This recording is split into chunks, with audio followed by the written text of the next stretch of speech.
Greetings, Ashen here, and today I'm going to be discussing the High Republic again. That's right, today I'm going to talk about issue number 3. I'm going to discuss the sales numbers, and I'm also going to talk about how I felt about the issue itself, as I did indeed pick up issue number 3 as well. So let's get started. How are the sales doing? Well, I'm going to tell you my usual sources. My initial place I go to is my comic shop, which is a pretty big and well-known comic shop. This time they picked up 107 issues of the High Republic number 3. Now, up until this point, the issues have been selling really good. Issue number 1 especially sold out. Issue number 2 just had about 12 remaining out of 110 sales. And now they have purchased 107 for issue number 3. However, the sales, as I predicted, are starting to slow down with the High Republic because the speculators are starting to fall off. So, about this same time throughout the other issues, they were getting close to selling out. Here, they have sold, as of today, 52 issues. Yes, so they have sold less than half of the issues they ordered. When I was talking with them, I did mention that they may want to order less. Of course, that may have been futile when I discussed it with them because those orders are placed like 6 months ago or something. But they did end up ordering slightly less. They ordered 107 rather than 110. And unfortunately, they've only sold about half of their stock.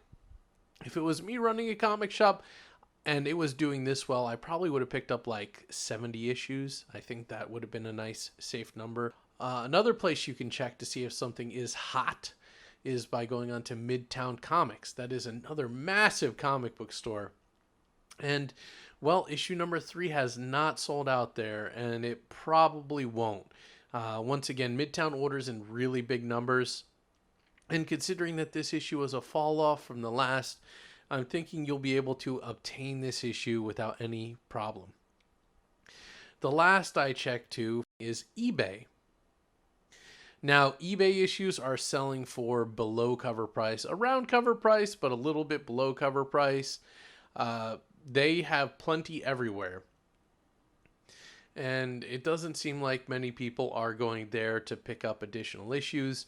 The price of shipping, of course, always makes that difficult because not only do you have to pay the whatever this issue goes for, like $3.75 now, but you also have to pay for $4 or $5 shipping. So that is really tough as well. So I think a lot of people are going to be stuck with this issue if they didn't think this through, and they may have ordered too many thinking this would also be a hot issue.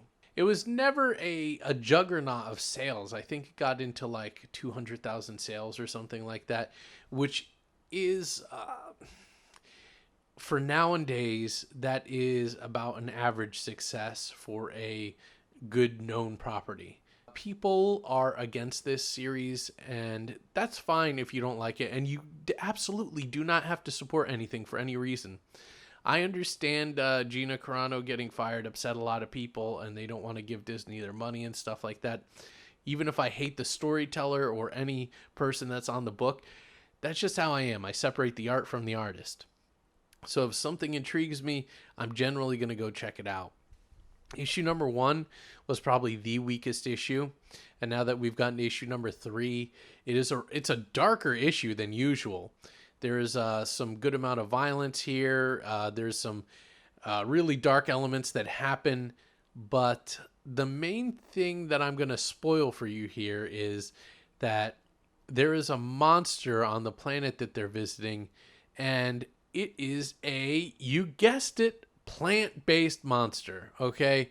Now, I don't mind it. It actually looks creepy. It does an effective job in this comic book doing what it needs to do. I don't hate it, but right now there are dozens of titles using plant-based monsters for this, that, and the other thing. It's such an overabundance. It's like somebody sent out the memo, let's all make plant-based monsters or plant-based. I mean, even the freaking X-Men are plant-based right now. They got their freaking island, and people are being regrown and all kinds of stuff. It's a little disappointing to see us go down this road. It's just another thing that people have some kind of a plant up their ass right now, I guess. Anyway, I did like the issue. It is still about average for a comic book, like a back in the day comic book. It's pretty good for a nowadays comic book, but this is like the average issue of like a 90s comic in as far as the quality is concerned. Enough cool and dark stuff happens to hold my attention, and I am really interested to see what happens next as they end the issue on a cliffhanger. So you can take that as you will. Thank you for watching this, and I hope you all have a great day. Yes.